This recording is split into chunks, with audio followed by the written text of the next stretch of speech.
আমাদের আজকের রেসিপি হচ্ছে ডিম আলু কারি। কাকে বলছিস জানি? তো এই মুহূর্তে আমাদের ডিম আলু কারির জন্য আলুগুলো সুন্দর করে ফ্রাই করা চলছে। আর আপাতত এই মুহূর্তে যে চলছে ইন্ডিয়ান গ্যাস শর্টেজ, সেই গ্যাস শর্টেজের জন্যে আমরা ইন্ডাকশানেতে কুকিংটা করছি। এটা ইন্ডাকশান করা, আর আমাদের এটা হচ্ছে আইবলের একটা ইন্ডাকশান কুকার 2000 মেগাওয়াটের। তো এই মুহূর্তে 1600 মেগাওয়াটে কুকিংটা স্টার্ট করেছি আমি।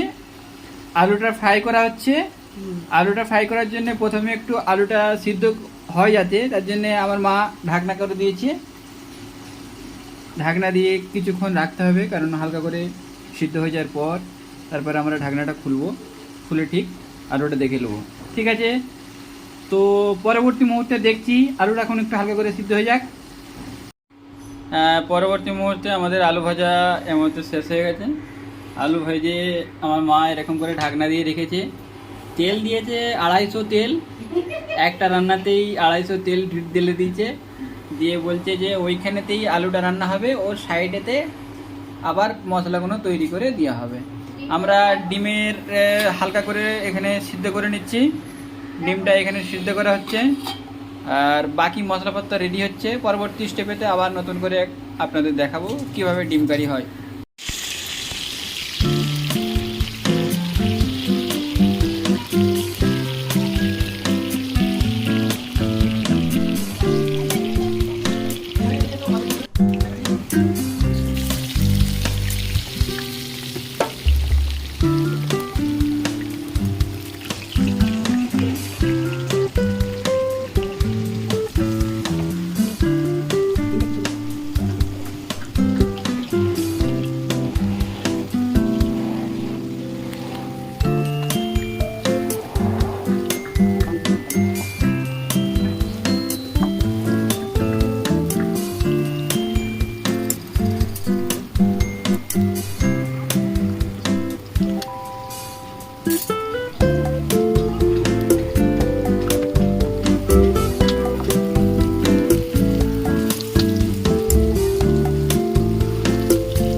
ওয়েলকাম বন্ধুরা, আমি চলে এসেছি একদম রান্নার শেষ মুহূর্তে।